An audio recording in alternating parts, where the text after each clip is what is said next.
Let me ask you something.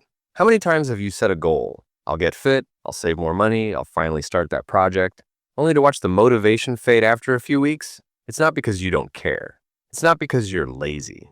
The real problem is that goals are fragile. They depend on short bursts of motivation, and motivation always fades. Think about it. The moment you set a goal, there's a built-in pressure.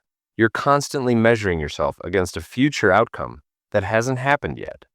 Until you get there, you feel like you're falling short. And if you do reach the goal, the celebration is short-lived.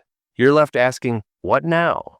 That's why so many people hit a target only to slide right back into old habits. But people who consistently grow, improve, and achieve more don't operate this way.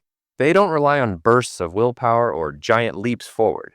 Instead, they build systems, small repeatable processes that stack up day after day. A system doesn't ask you to wait months or years for a win. It gives you progress you can feel right now. Each time you follow the system, you succeed, even in a small way.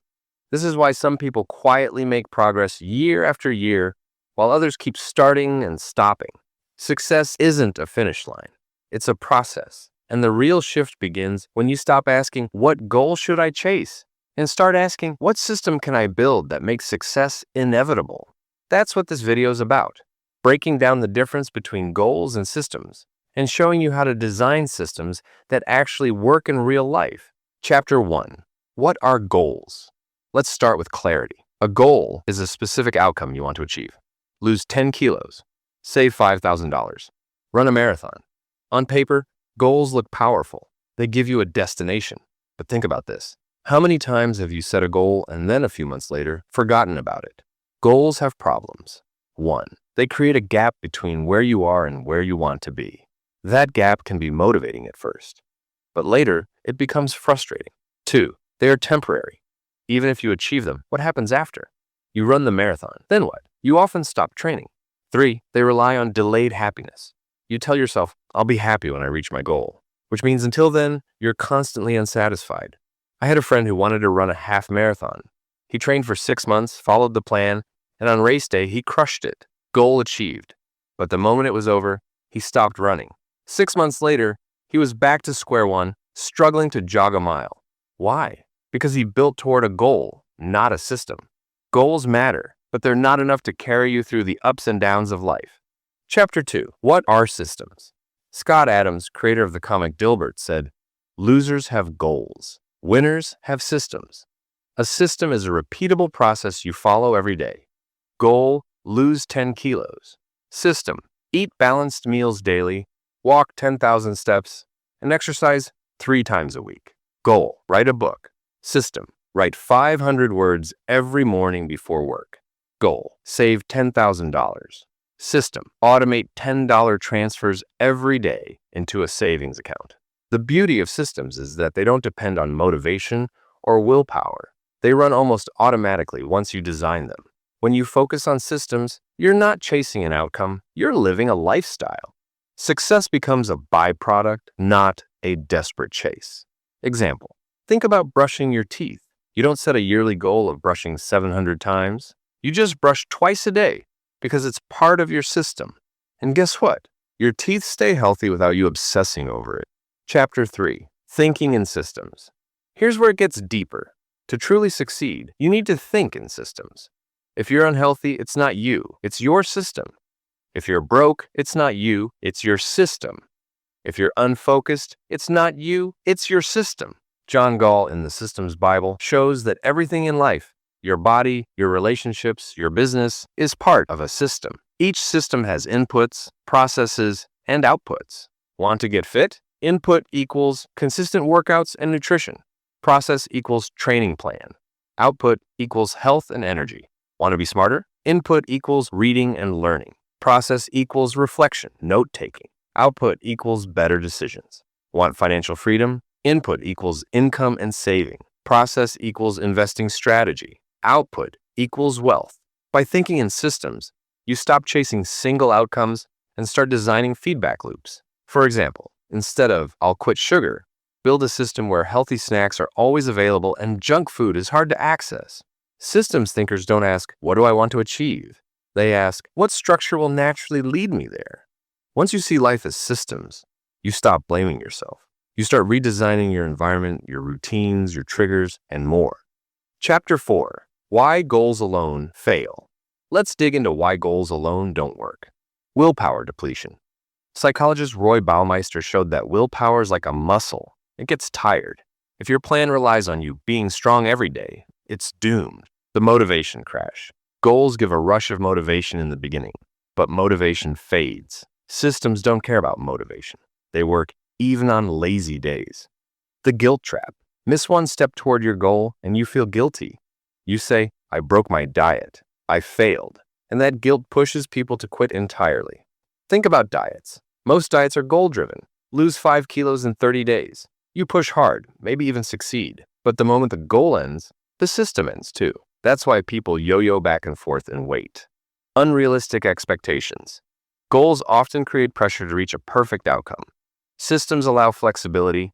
Progress matters more than perfection. Chapter 5. Why Systems Win. Now let's flip it. Why do systems succeed where goals fail? They reinforce identity. In Atomic Habits, James Clear explains, the key to lasting change is to focus on identity, not outcomes. Goal says, I want to run a marathon. System says, I am a runner. Systems reinforce your identity every day. They create consistency. Systems remove decision fatigue. You don't think about whether to go to the gym. It's just built into your system. They scale across goals. A system designed for one area spills into others. For example, a writing system. Write daily. Not only finishes your book, but also improves your communication, confidence, and discipline. They generate compound growth. Like interest in a bank, systems build results that multiply over time. Small daily actions, eating one healthy meal, writing one page, saving $5 daily, add up massively. Example, nobody notices when you skip brushing once, but skip it daily for months, and you'll see the ugly results. Small systems matter. Chapter 6. Real-life examples. Let's check some real-life systems. Fitness, goal. Get six-pack abs by summer. System. Daily 30-minute workouts plus consistent meal prep. Even if you don't hit six-pack status, you'll still be healthier, stronger, and fitter. Writing, goal. Write a best-selling novel. System. Write 500 words daily at a fixed time. Maybe it won't become a bestseller, but you'll finish, publish, and improve as a writer. Finances. Goal. Save $10,000. System. Automatic transfers plus budgeting routine. The exact number matters less than the lifelong habit of financial discipline. Chapter 7. Building your own system. Okay, now, the practical part. How do you build systems that actually work? Start small. In Atomic Habits, Clear introduces the 2-minute rule. Start with something so small it feels effortless. Instead of workout, start with put on gym shoes. Design your environment. Charles Duhigg in The Power of Habit explains the habit loop. Cue, routine, reward. Systems thrive when you set cues. Example, keep a water bottle on your desk equals cue to hydrate. Stack habits. Connect new habits to existing ones. Example, after I brush my teeth, I'll floss. Track processes, not outcomes. Don't obsess over the scale or bank balance daily. Track your system behaviors instead. Did I follow my morning routine? Did I write today? Make it enjoyable. Systems stick when they're rewarding. Find joy in the process itself, not just the result. Chapter 8. The Identity Shift. Most people think success comes from setting bigger goals, pushing harder, and grinding more. But James Clear in Atomic Habits makes a bold point. The ultimate form of intrinsic motivation is when a habit becomes part of your identity. This is where systems outperform goals on the deepest level. 1. From outcomes to identity. Goal-focused thinking. I want to run a marathon. System-focused thinking. I am a runner. See the difference? The first is about an outcome. The second is about who you are. When you focus on identity, your actions feel natural. You're not forcing yourself anymore. A runner doesn't try to run. They just do it because that's who they are. 2. Casting votes for your identity. Every time you stick to your system, you're casting a vote for your identity. Go to the gym, you're voting to be fit. Save money, you are voting to be responsible. Read before bed, you're voting to be a reader. It's not about perfection. You don't need 100% of the votes. You just need a majority. Miss a workout? Doesn't matter. One lost vote doesn't cancel the rest. 3. The story of two smokers. Psychologists once studied how people respond when offered a cigarette.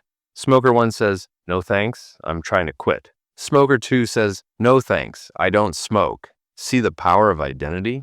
Once you believe I am the type of person who does this, you don't need constant motivation. That's why identity-based systems don't just help you succeed, they help you stay successful forever. Chapter 9, Balancing Goals and Systems. Okay, so here's a question. If systems are so powerful, do we throw out goals completely? The answer is no. Goals still matter, but only in the right role. If you only have systems without goals, you risk drifting without purpose. You'll be productive, but directionless. If you only have goals without systems, you'll be motivated, but inconsistent. Together, they create harmony. Goals are your compass. Systems are your legs. Identity is the engine. So ask yourself, what's one goal you've been chasing? And how can you turn it into a system today? Because you don't rise to the level of your goals. You fall to the level of your systems. If this video gave you clarity, hit like, subscribe, and share it with someone who needs to stop chasing goals and start building systems.